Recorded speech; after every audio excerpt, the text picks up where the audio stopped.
Hello guys, welcome back to my new blog. તો આજ નહીં, કાલ સવારથી કાલ મોર્નિંગથી વરસાદ ચાલુ હોય, હજી સુધી બંધ નથી થયો. એટલે હમણાં હું બહાર શૂટ કરવા જઈ ના શકું, એટલે હું ડાયરેક્ટ આવી છું કિચનમાં. હમણાં વાગ્યા છે 11:30. મેં વોક્સ નથી કરી પણ 11:30 વાગ્યા છે અને હવે આપણે જમવાનું બનાવીએ. તો પહેલાં હું બનાવું છું કરેલાનું શાક. તમે યાદ હોય તો આપણે નાનપણમાં ગાતા, શું ગાતા? ઊની ઊની રોટલી ના આવરે વરસાદ ઢેબરિયો વરસાદ, ઊની ઊની રોટલી ને અહીંયા આવ્યો કારેલાનું શાક. એની રેસીપી હું તમને બતાવીશ. બધા અલગ અલગ ટાઈપનું બનાવે ને, તો હું અલગ અલગ ટાઈપનું બનાવું છું ને આજ આખું જુદું જ બનાવવાનું છે. એની બી રેસીપી હું તમને બતાવીશ, જોજો. ગાઈસ, કિચનમાં બહુ અંધારું હોય તો હવે આપણે એને અહીંયા લાઇટ ચાલુ કરી દઈએ, કારણ કે અંધારામાં એને શાકનો કલર અને દાળનો કલર ખબર નહીં પડે. એટલે હા, લાઇટ્સ કેમેરા એન્ડ એક્શન. હવે આપણે બનાવીએ એટલે ખબર દેખાયું લાઇટ્સ કેમેરા એક્શન એટલે કે લાઇટ ચાલુ કરી. હવે મસ્ત લાઇટિંગ આવી રહી. હવે આપણે બનાવીએ. ચાલો, કરેલાનું શાક. ગાઈસ, આ કરેલા મમ્મીએ મોર્નિંગમાં જ કાપીને રાખી દીધા હતા, છોટા છોટા પીસમાં કટિંગ કરી નાખી હતી. ને આનમાં મમ્મીએ થોડુંક પાણી અને 2 ચમચી કે 1 ચમચી મીઠું નાખ્યું એમાં, કારણ કે એને કડવાટ બધી નીકળી જાય. હવે આને આપણે થોડુંક આમ કરીને આમ ધોઈ નાખવાના કરેલાને. અરે ઉડી જાય કરેલા હાથમાંથી. અને એને આમ ધોઈ નાખશું.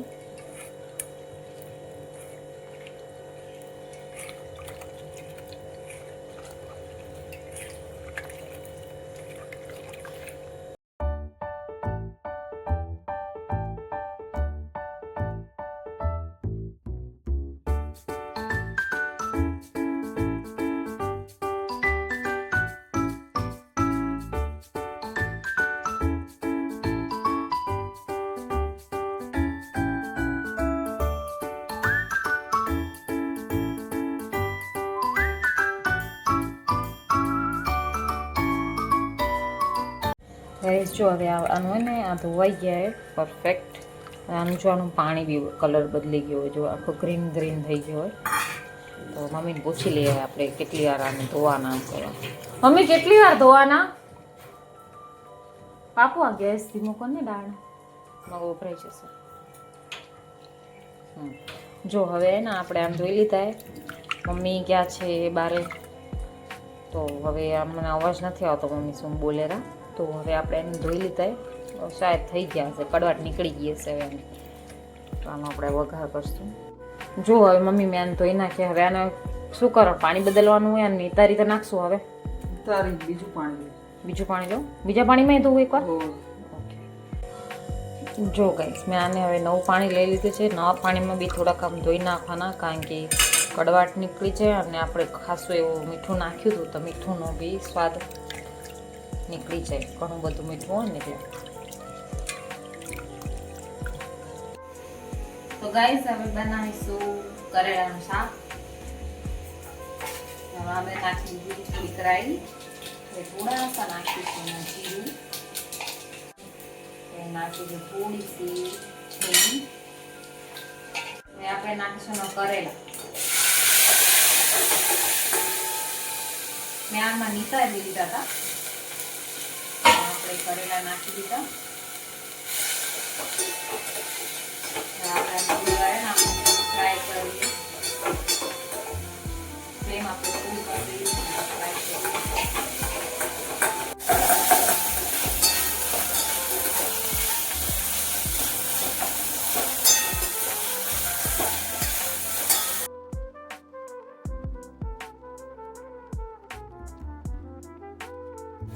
તો હવે આપણે નાખીશું ચોપ કરેલા કાંદા ને 2-3 પાંદડા લીમડાના, એટલે મીઠો લીમડો.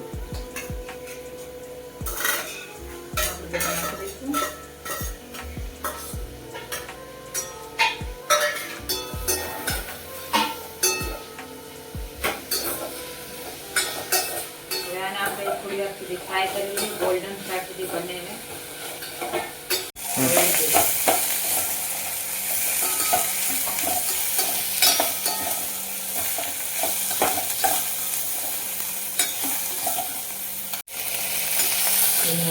હવે આને આપણે ફ્રાય કરી દઈશું. આમાં આવે બધા આપણે મસાલા નાખી દઈશું અને પછી ગીત ગાશું, જેને શાકમાં સ્વાદ આવે.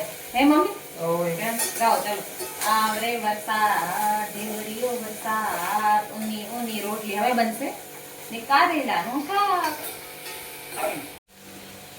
તો મમ્મી તીખું બનાવો કે મીડિયમ? આમાં થોડા કે ને મરચાં એડ કરશું,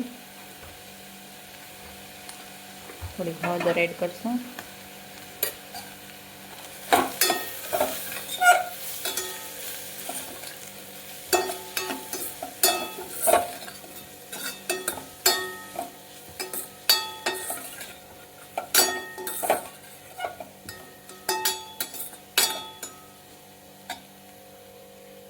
આમ અંધારામાં ઊભી રહું ને તો આખું બ્રાઉન કલરનું શાક લાગી રહ્યું આમ જોયું ને આમ પરાઠી જરૂર ને તો જો કલર જો તો બદલાઈ ગયો. શું કઈ શાક હે ને આને હમણાં બોલે તો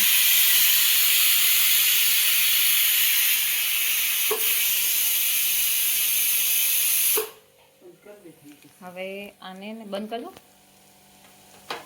હવે જો ગાઈસ બધા ને આ બધા શાકમાં અલગ અલગ રીતે બધા ગોળ નાખે, કોઈ ખાંડ નાખે, તો હું એને ખાંડ જ નાખું છું. મીઠું એડ ના કરતા, કારણ કે આપણે પહેલાંથી મીઠામાં ધોયેલા હતા કરેલાને, એટલે મીઠું ઓલરેડી હશે જ અંદર સ્વાદ અનુસાર. આપણે થોડોક આનો શુગર એડ કરી દઈએ અને આમ જ હલાવતું રહેવાનું એટલે શાક ચડી રહીને બની જાય. જો કારેલાનું શાક તો એક સાઈડ બનેલું ને હવે અહીંયા કને ગરમા ગરમ રોટલી બી બનેરી. આમ ફુલકા રોટી ના બનાવી, મેં આમ જ રોટલી બનાવી સાદી.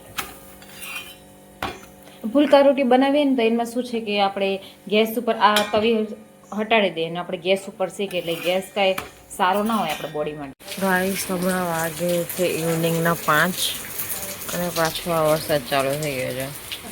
જો છે ને ગાઈસ હું હમણાં જ વરસાદમાં પલળી છું અને પછીથી મને ચોકલેટ યાદ આવી ગઈ, એટલે પાછળ હું અહીંયા કરીને મારે એક દુકાન છે ત્યાં કરીને હું ચોકલેટ લેવા આવી હતી. આ એને બી મેં કીધું તું મારા જોડે પલળજે. મસ્ત મસ્ત આમ પલળી લીધું, નાહી લીધું ને હજી બી વરસાદ આવે જ રહો. તમને સ્ક્રીનમાં નહીં દેખાય પણ હજી બી, હા આગાહી તો છે જ, હજુ હજી બી વરસાદ આવે રહો. જો વરસાદમાં પાણીમાં તમને ખબર પડતું હશે, જો છાંટા હજી ચાલુ છે. ગાંડા વેડા કરી રહ્યા, છાંટા ના ઉડાડતી.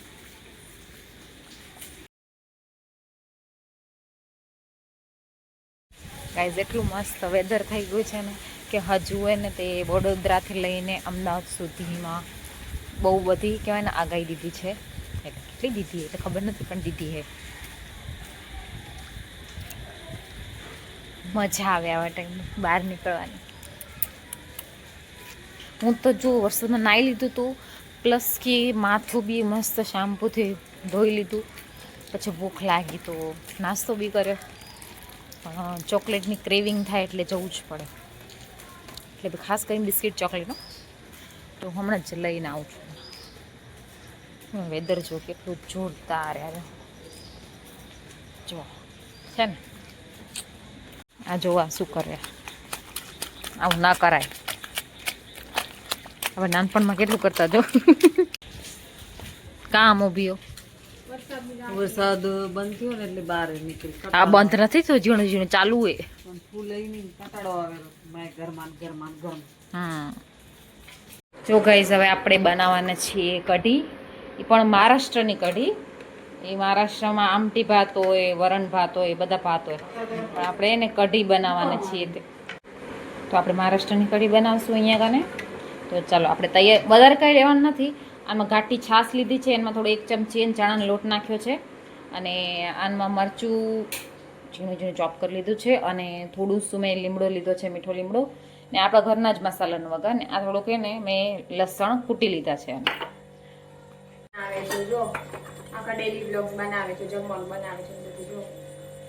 હવે જો ગાઈસ આપણે એને આનમાં એને તે રાઈ નાખી દેવાની. તેલ ગરમ થઈ ગયું છે અને આમાં આપણે થોડા જીરું, થોડા હિંગ અને હવે મરચાં એડ કરવાનું.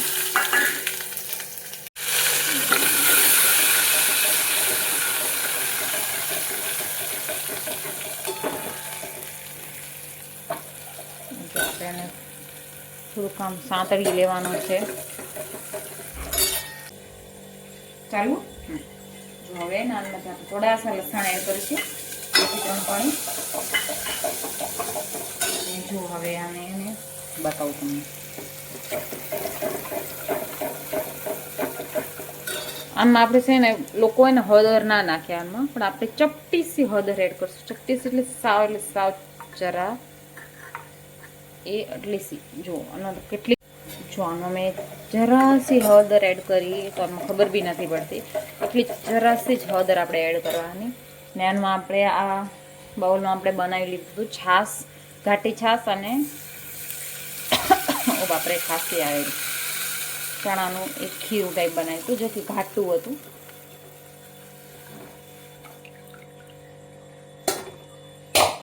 જો આમાં મેં એને બનાવી લીધું છે. જો ગાઈસ આમાં મેં જેટલું બી બાઉલમાં બનાવ્યું હતું મેં છાશનું, ઘાટી છાશનું ખીરું જેવું, તો એ ખીરું તો ન કહેવાય પણ મેં છાશનું બેટર બી ના કહેવાય, છાશ બનાવી હતી ઘાટી છાશ. અને એમાં ચણાનો લોટ 1 સ્પૂન એડ કર્યું હતું.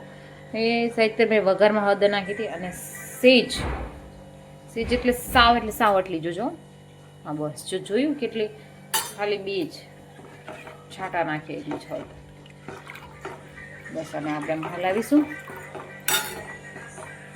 ફ્લેમ આપણે ફૂલ કરી દઈશું. જો ગાઈસ આમાં ને થોડું શું સ્વાદ અનુસાર આપણે નમક નાખવાનું.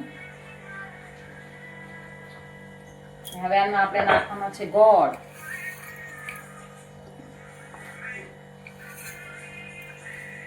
કાપી નાખો. જો ગાઈસ આપણે એને કઢી બનાવી નાખી છે, ને આ એક ઉફાણો આવી જાય ને એટલે પછી આપણે એને અને બંધ કરી દઈશું. જો આવી રીતના એમાં ઉફાણો આવી ગયો છે. હવે એને આપણે ઢાંકી દઈએ થોડી વાર રહીને. આ જ્યારે આખું આજે ઉપર આવી ગયું છે ને આ ઉફાણો, એ ધીમે ધીમે નીચે બેસી જાય અને એકદમ થોડું નરમ ગરમ થઈ જાય ને ત્યારે આપણે ખાવાનું. ગાઈસ કઢી બનાવતે કઢીમાં ધ્યાન ન રહ્યું, હું જતી રહી રીલ જોવા માટે અને આ કાંડ થઈ ગયું. હવે આ સાફ કોણ કરશે? હોય જો મમ્મીની વટ ખાવાની. હવે આ સાફ કેવી રીતે કરવાનું? ચોમાસામાં મજા બી ના આવે આવું ગંદુ થાય તો, અને મારું ધ્યાન બી નહોતું. ગેસ ફટાફટ બંધ કરો ને. હવે આને સાફ કરવું પડશે.